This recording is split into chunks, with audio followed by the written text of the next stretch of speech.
Welcome to Yoruba and Joan, who are very much connected to the sit-in.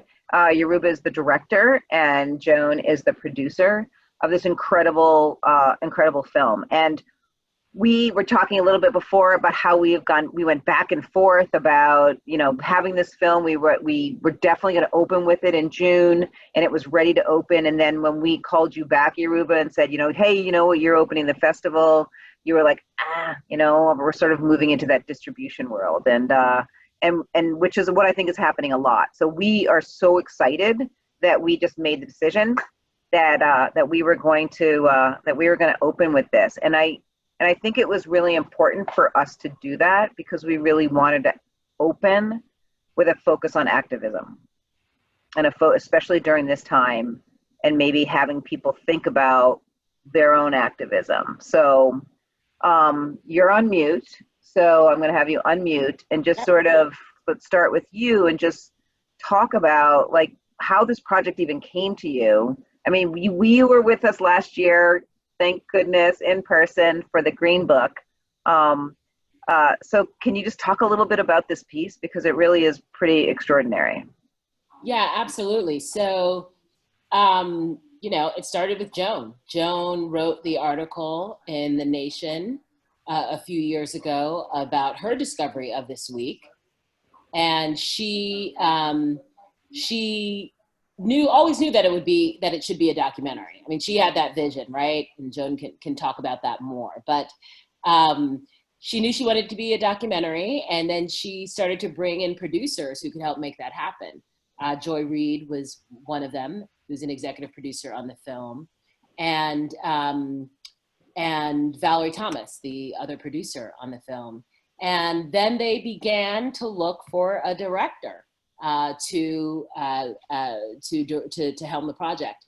I believe I was referred as how it works in documentary film often. And we met, the three of us met, Joan, Val, and I. And when they told me about the project, I was immediately interested. It was an event that I never had heard of. So I was immediately interested because I hadn't heard of it, and wanted to, was intrigued. I'm always intrigued when it's, some piece of, when it's a topic that I didn't know, that I thought I should know. I mean, as someone, I always say, I think I'm pretty good about African-American history and African-American entertainment history. Right. And so I was immediately interested. And then when we decided, the three of us decided that we would all be a good fit, I think we kind of hit it off like, gangbusters, and we started the project, and that's how it started. The big challenge that we knew going in was that only an hour of the week existed, primarily the MLK, RFK. Yeah, so we knew that going in. I always say, like, at least we knew that going in. Right. That was our challenge. But then we started from that, and that's how, and began to craft, and figure out how to tell this story of such a historic week that had been really lost. Well, I mean, so Joan, you wrote about that. Like, why? Like, what came across you to say, like, I should write about this story? Like, why? What happened? How did you do that? So, I mean, one thing was that I did meet Harry Belafonte in the green room at MSNBC, which is like such a silly thing to say, but like I had my hair in rollers, like big rollers, and I was like wearing a makeup cape. But he came over to me, and we talked. It was like it was the end of 2012. It was right after Barack Obama won re-election. It was so, it was just one of those moments that was really fantastic. And my father and mother loved Harry Belafonte.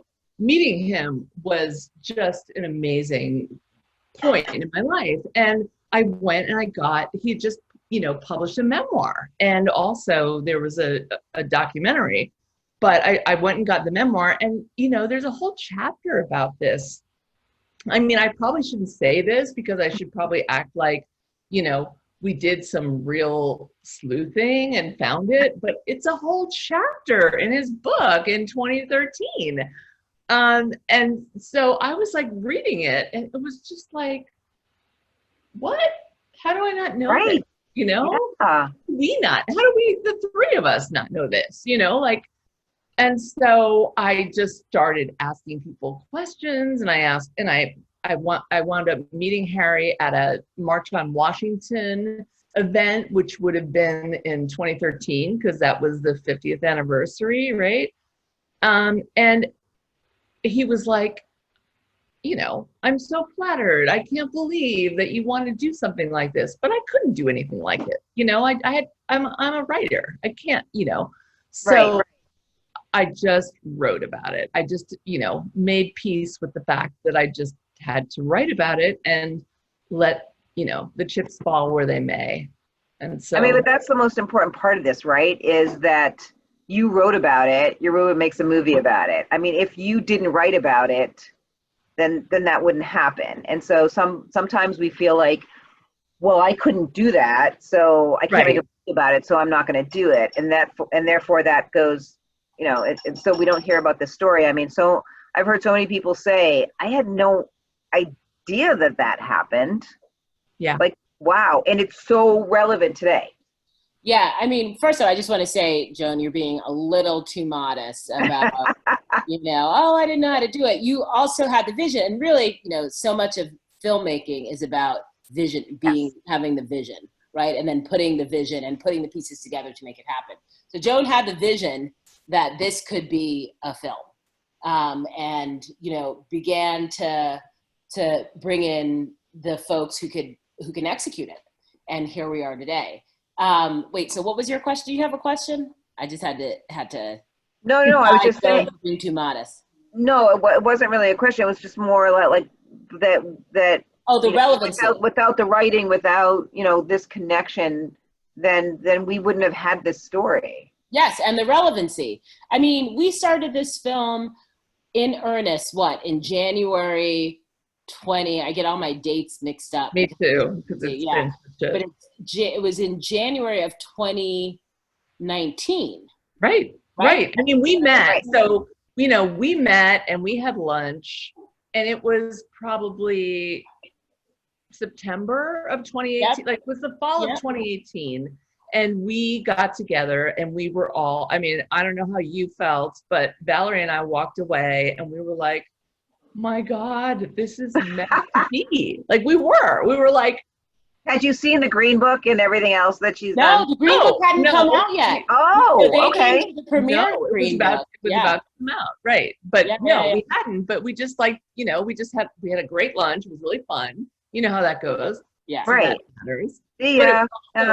Yeah. Like, oh hey, Lisa. And of course, I had known Joan's work before, and I met Val, and it was just one of those gangbusters things where we're it was each other. Like and then gonna work, you know, exactly. But then we started talking about how we were going to make this film, and of course, that's the biggest challenge, right? And that's the challenge all through the process. And in terms of the relevancy, that's what I wanted to say. So we knew it was relevant in 2019, right? Like when we started, we were like, oh gosh, this is so like relevant to what's going on today. It's all so relevant. You know, an election, a divisive country, all that stuff. But then it got even more relevant. And that's the thing that was crazy, right? So I was editing the film. We were working on the film. We were at like a fine cut stage in March of 2020. Yep. And we had to shut down because of COVID. We were supposed to be at Tribeca Film Festival and Hot Docs and all these other film festivals. Of course, you know, we had to shut down. And then, you know, this happens. The uprising happens. All the things that, you know, 68, the racial divisions, the culture, all are reignited once again. And so then it becomes, you know, relevant and new. And really, it's, you know, not necessarily foresight on our part, but the fact that these are issues that we have been dealing with forever. And we were dealing with them, you know, in this in this milestone in '68, and they've continued to come back around. So did you guys have to cut? Did you add more scenes? We didn't. We did not. Say, oh, we need to pull this footage, like things have changed. We did not. I mean, we were also at, you know, having, especially in the beginning, trying to deal with how to finish a film in COVID, right? So that had really big challenges that we hadn't dealt with. So we knew that adding stuff, you know, we had our film ready to go, and without adding stuff, it still spoke to the moment. Yeah. Right. So tell me a little. So Joan, well, both of you. So tell me, you had 1 hour of footage and you made a film around that? I mean, the film is an hour and, you know, 17, whatever. Right. You know, it's not, but like, you know, that's a lot actually. And, you know, I mean, obviously it took really creative things on Yoruba's part. Like, you know, we were able to find film of Aretha Franklin and Diane Carroll and Zero Mostel. Like, we were able to find footage of these people doing their thing in you know, 1968. So that was great. But, you know, when you think about having only an hour, you know, and you're trying to make a film that's about an hour and 15 minutes, it was actually a lot of time. And, you know, both half hours gave us a lot of, you know, footage and a lot of, you know, Paul Newman sitting on the couch with Dr. King and talking about being an activist, you know, and what that meant. So, you know, I mean, and when I first started talking to people about this, and I told them, well, there's only only, you know, 2 half hours, people were like, well, that's not going to be a documentary. But, you know, Yoruba didn't think that. And no. Well, I have to say, no, just to jump in here, you know, part of being a director is that process of figuring out what is this film and what it can be. And the thing is that we always knew, as you said, that we were going to be telling this story through the archive of the guests, that there were such incredible guests. We knew that there was incredible archive, and we were going to, and basically we kind of bet on the audience that they would buy the conceit that we were going to tell the week through the archive of the guests and not necessarily them on the show. Right. Right. As we started, so that was the conceit of the film. But also, as Joan just said, as we started, you know, it's the half hour of MLK, half hour of RFK. But within that, there's Paul Newman chatting up with Dr. King. There's Leon Bibb, the folk singer. There's Nipsey Russell telling jokes. So you go, as a filmmaker, you continually go back to the, you know, to the archive. And of course, the guests that are still living that we interviewed, Buffy St. Marie, Petula Clark, Harry, of course, that those were going to be the guides that can lead us through this week. And I just see that there is a question about how do we find the audio, right? So we never gave up the idea that maybe somebody has something, right? So we never gave up. Have it. Like, we might make another film when we find somebody tells us that, you know what? Grandma taped it. That's right. So we never gave up. And that's how we found Phil Grease from one of our commentators who runs the Paley Archive, the Paley Center of Television. He connected us as we were, you know, talking to everyone, putting it out on social media, right? Like all the time. And it was, what was it, like halfway through the making of the film that we found this? Roughly, yeah. So, yeah. Well, you know, what's really interesting is that we were sort of talking about this in the open, that, you know, people need to talk to their elders. People need to have to document these histories, whether it's on camera or whether it's on a tape recorder or whatever it is, because you never know when that information is going to be useful and impactful from a documentary filmmaker who's putting out a call on social media saying, does anybody have any footage about X, Y, and Z? Oh, I mean, man. I think it's really important that we, you know, and that's why sort of this opening is about that these stories are about capturing these stories and the importance of that. But I'm wondering if you know, during this whole research process and even interviews with people, like what were some of the like really impactful moments for you all? Because this is such an incredible, or even learning things that you didn't already know that sort of like blew your mind. Because when you're watching this, you're like, wow, you know, like someone even just wrote in about like, I never understood the impact of that week, that 1 week, like huge impact of what was going on in this country. And you really tell the story is so beautifully woven into understanding, like it wasn't just him hosting the Tonight Show, but the world was basically coming apart. For me personally, it was a couple of things. First off, you know, I obviously knew who Harry Belafonte was in terms of, you know, an actor and an activist, but learning the depth of his of how he brought in the entertainment industry into the civil rights movement. Right. And his deep connections with that, his deep connection with Dr. King, his deep connection with the Kennedys, and how he was at the forefront of bringing the movement to a mainstream audience, which is, you know, a pretty radical act in 1968. One of our commentators says, you know, we have to remember that TV was super segregated then.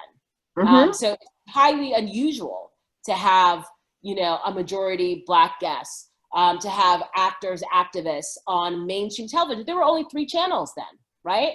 I even remember when there were only 3 channels, right? And so the audience is huge, and he's bringing these issues to the forefront. So to me, I mean, that was my learning curve around that. And, you know, the sort of radical act of doing that at that time.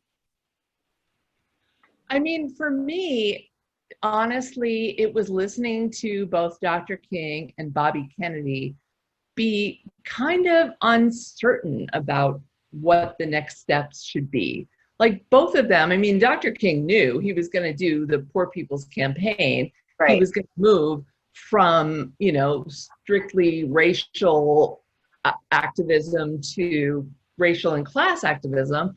And Bobby Kennedy was acting like, well, you know, I'm not going to run for president, which he did decide to do like a few weeks later.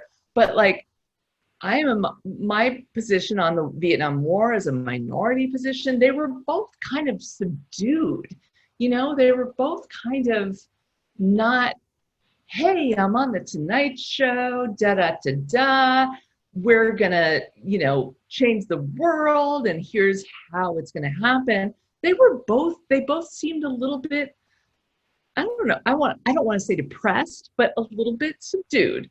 And they were not acting like we see the future, we see where we're going, and we're taking you. Neither of them was like that. And I guess I thought, you know, and so you know, I'm a little older, but I was only 9 when this happened, and I don't remember it. But, you know, I guess I thought that at that point in 1968, these 2 amazing American heroes knew what they were doing, or what they thought they were doing, or where they were leading us. And the fact that they were so uncertain in some ways reassures me. I mean, I know that's a weird thing to say, but it's like we're all struggling through this period in American history, and they were struggling through that period too. It was not like, oh, it's obvious, let's go do X, Y, and Z. They were like, we don't know. I mean, but I mean, that was the whole reality of it, right? It's like they might have thought, or they didn't think that they were sort of like, you know, understood the future and what it was going to become. I mean, I think people had real concerns, and that's what makes it so, you know, so rich, is that, you know, this is like real, you know, and connects so much to today, that Yeah. You know, you can stand up and you can sit there and say, you know, there's going to be a better, sunnier space and place, but in the back of our minds, we're like, do we really know that? I mean, have we how far have we gone back that the fight to go forward is going to be even more of a struggle than before? It was a turning point. You know, it was a Yep. turning point in Dr. King's movement. It was a turning point in RFK's evolution. And of course, you know, a couple months later, they were both assassinated. Right. Yeah. I mean, unbelievable, unbelievable. So it's interesting that that Johnny Carson would have given up this week to Harry Belafonte, knowing full well that he's this civil rights activist. What do we have anything on that about, like, how, like, that he knew this, that he was in tune with the civil rights movement and felt like giving Harry Belafonte the opportunity to do this was going to make an impact? I mean, all we have is what Harry says, and that, you know, Harry says that Johnny called him and that Johnny wanted him to do it. And Johnny really leaned on him because Harry didn't want to do it.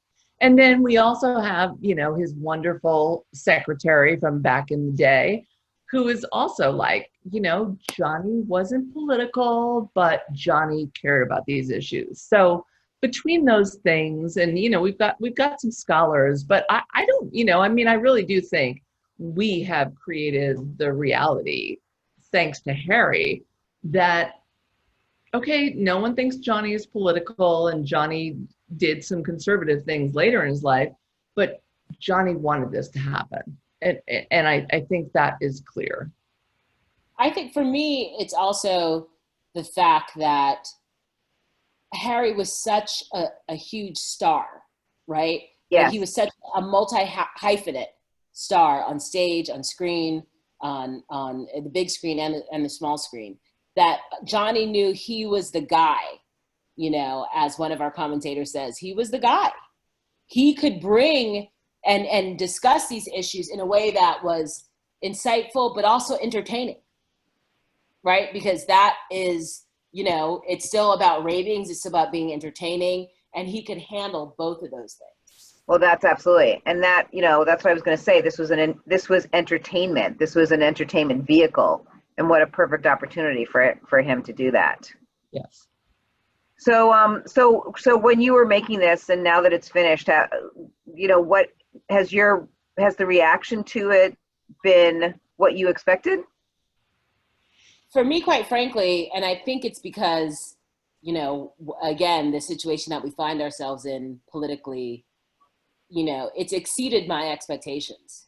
I think this film is really resonating with people in a way that, you know, when you're making the film, you're just getting through making the film, right, exactly. Trying to make the best film that you can. But it's been beautiful to see how it's resonating with folks.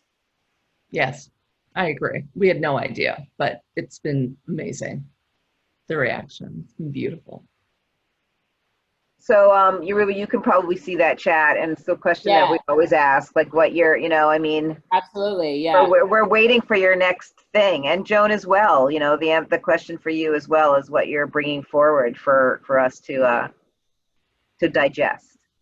Well, amazingly enough, a film that I made this summer premiered at within weeks of this film, and it's a film about the Breonna Taylor. It was from New York Times.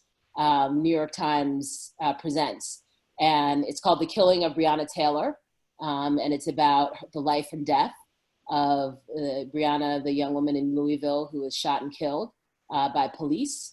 And in some ways, you know, again, I worked on this Harry film much longer, and it's a different time period, but I do think the films speak to each other because these issues around race and state violence, you know, are things that Dr. King and Harry were talking about back in the day. And then the next project that I'm working on happens to also be an archival film. It's called How It Feels to Be Free, and it also deals with some of the same themes. This film I've been working on for a number of years. It's just the way in which, you know, these things work and how they come out in terms of, you know, funding and distribution. It's about 6 trailblazing African-American female entertainers who were artists and activists and who reshaped how Black women were seen on stage and screen, and how that set the stage for the debate or, you know, conversation that we're having around representation in the entertainment industry. And it's called How It Feels to Be Free. It's going to premiere on PBS's American Masters in January of next year. I did not know that. Well, maybe we can, anything, girl. What? well, maybe we can get it for RoxFilm before it premieres.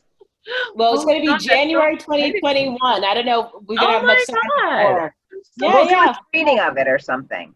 And Joan, what about you? What are you writing about so that Yoruba can make a film about it? Yeah, well, I'm going to try. I'm definitely going to try. I'm going to really be thinking about that. But, you know, I'm stuck writing about what this country is going through right now.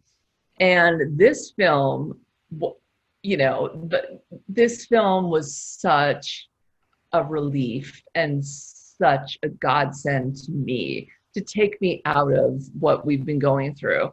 And, you know, I started writing the nation story before Trump got elected.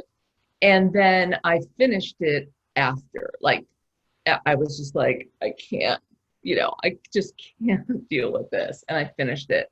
And then we took it into a film. And so, you know, I'm basically a writer, but I am going to be thinking about all my future subjects in terms of what can Yoruba do with this? Good. Feed me. Feed me. Absolutely. That is wonderful. So we only have a couple more minutes, and I know that something's in the chat about curriculum, and it's timely because everything is so timely. You know, it is important to capture these stories, and it is important to be able to use these stories in some way, shape, or form. We know that, you know, high school, middle school education is sort of like set in stone about whether you have to pass the MCAS or whatever else it is, and oftentimes, you know, you can't bring other things into your classroom, and especially now with COVID and everyone trying to catch up. But I do believe that films like this are important. Is there a way to use this and give it to teachers to teach that history that will, you know, go against the history of the great America that this administration is trying to put forward? How important is that? It's super important. I mean, as a documentary filmmaker, educational usage of our films is key. I mean, it's teaching history, you know, it's teaching understanding about where, you know, we are politically and culturally. You know, with these, Peacock is a new streaming service, so I'm not exactly sure how that works. Right. But if folks are interested, I can certainly find out. For sure. That would be great, because then we can share it with people. But I think that I think it's important. Joan? Definitely. You know, I'm with Yoruba. I don't really know how this works, but this feels to me like something that should be seen and taught for a very long time. So. Right. Okay. Well, I mean, we could sit here and talk all night about life and what Yoruba's how she's going to bring it to life next year and the year after and the year after, but we're going to have to wait for that, unfortunately. But I just want to thank you both for taking the time in the evening to have a conversation with RoxFilm folks. And then this Q&A is going to be part of the video format, so that if people are watching this film outside of the time that we had suggested, they'll still be able to see the Q&A, which is wonderful, which is really what we want to do. And we just want to thank you for your work, and thank you for telling these stories, and thank you for bringing them to us so that we can share them with other people, because they are so important. They are so important for us to understand our history, right? Because if we don't understand it, then we can't move forward, as we're always said. So, Lisa, thank you so much for bringing us together tonight. Yeah. Thank you for having us. You're welcome. We'll see each other again, I'm sure. I hope so. Absolutely. And especially if we can do something with the Breonna Taylor film. Absolutely. Yes. On that. Will. All right. Oh, are there any more questions in the chat? I just want to make sure oh, great. Heck yeah. Excellent. All right. Thank you so Thank you. much. Thank you. Enjoy your Bye. evening, and we look forward to everything that's coming after. Thank you. Bye bye. Thanks. Bye.